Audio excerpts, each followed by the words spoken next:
Hello, welcome to this DCS Ka-50 tutorial. In this video we're going to be talking about utilizing the inboard pylons for rockets or pods. For this initial example, I'm going to be using on pylons 3 and 2 the inboard pylons, the 20 S8 KOM 80mm unguided rockets, heat, and armor piercing. I have these once again on 3 and 2. What you see in this tutorial will apply for any of the rockets or the autocannon pods.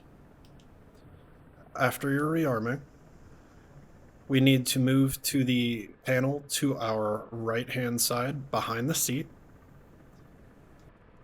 and we will see this knob. This knob tells our aircraft what we have on it, and it will configure the targeting reticle so we can use the munitions effectively.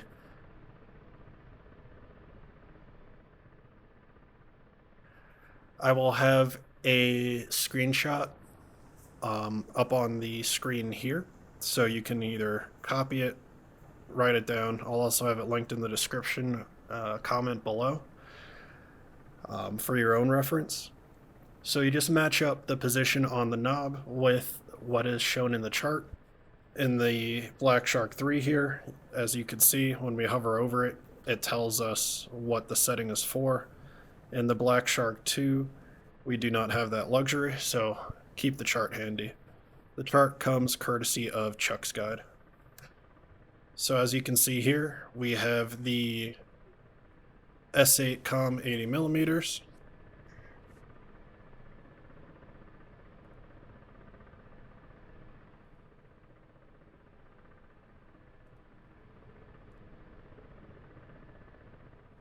And that is position 0, so I can just leave it on the default.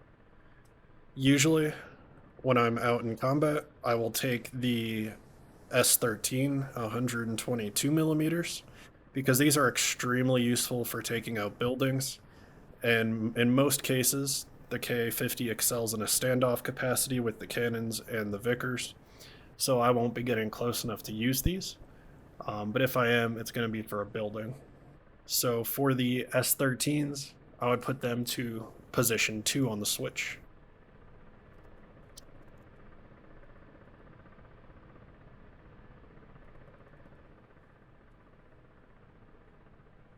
I'll go ahead and select my pylon with the rockets by utilizing the inboard pylon control, weapon selection, inward stations. And we can see here the store that we have and the amount remaining. The switch, short, medium, or long, controls the burst length of the munition when we fire them.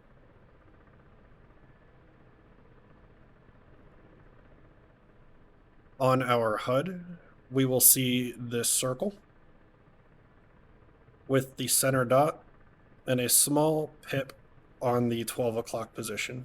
This will be easier to see when we're in the air. In the Black Shark 3, we have an ammunition counter here. In the Black Shark 2, you will have to rely on this counter here. Without further ado, let's get in the air and I'll show you how they work.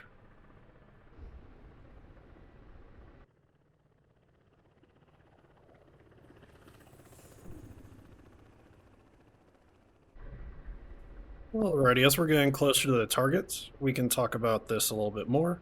So as I said, we have the little pipper at the top and this dot in the center.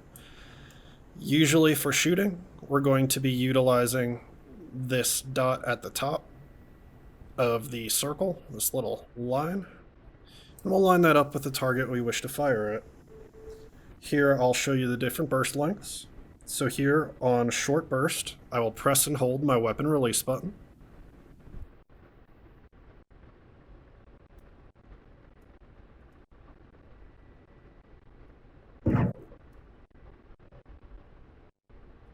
And it fires a single salvo.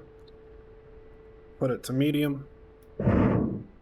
fires a longer salvo, and long will be even longer. I'm not going to waste the rockets, so I can try shooting them at some targets for you.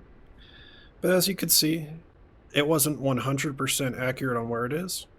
So you can kind of walk it in if you need to, depending on what's going on. But we're going to go ahead and get a little closer and try and take out something. You can attempt to fire these, which I'll try and show here without getting too close. You can kind of lob it onto a target, or you can keep your speed up and do a strafing pass with them.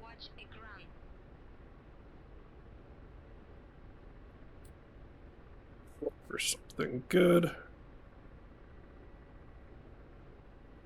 We have a small group there. So because they're really far away, I'm going to actually aim my nose up, shoot a salvo, see where they land.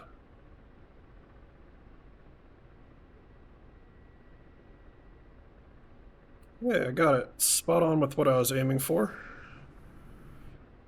So when you fly a little bit more and you play with these, you'll get a feel for it.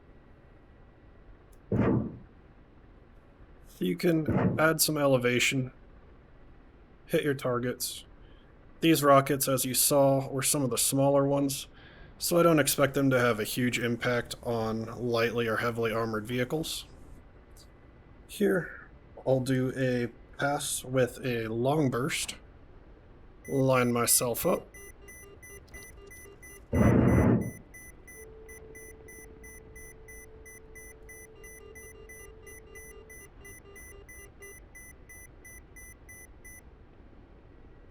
Get myself back to short, since I only have 2 left. And we just use the dots on the pipper and a feel for it.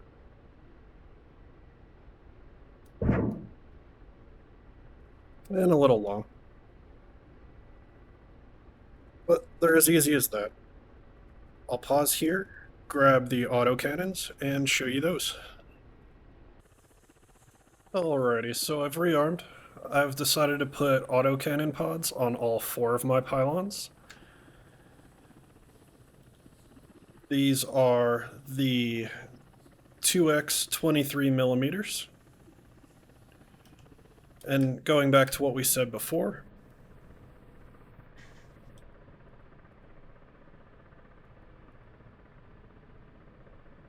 we need to adjust the switch for the correct munition.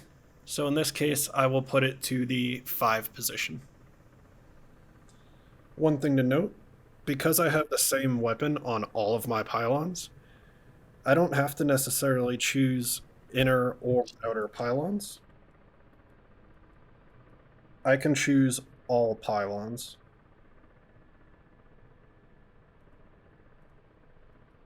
With the weapon selection, all stations. Knowing that, let's go ahead and get up in the air, and I'll show you them in action. Alrighty, we're approaching the target area, and the same thing as before applies. The burst length for our weapon, so short, quick little burst, medium, bit longer, and long, a bit more.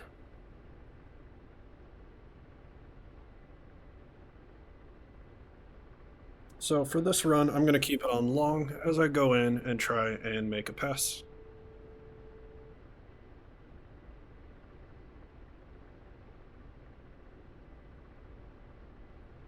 Very effective weapons, these autocannons. But as I said before, I usually take the large rockets that are useful for buildings, plus my Vickers, and I leave these cannons at home. But your situation may dictate the cannons being your best choice.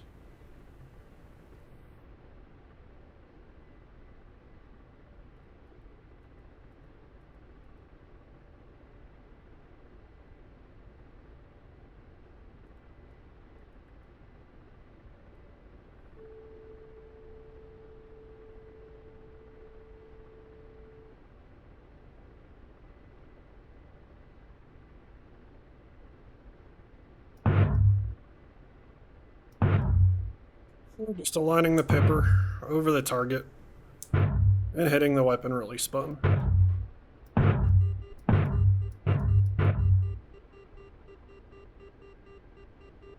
Well, there's a Ka-50 in front of us. And down it goes. Left engine fire. Left engine fire.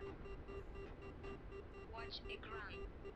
So there's a nice example of how to utilize some of the pods and rockets on the Ka-50. Watch a ground. Just remember to switch the knob in the corner to whatever is appropriate for your current weapon system.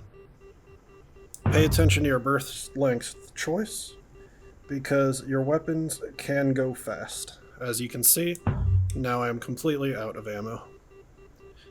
I hope that helped. Thanks for watching.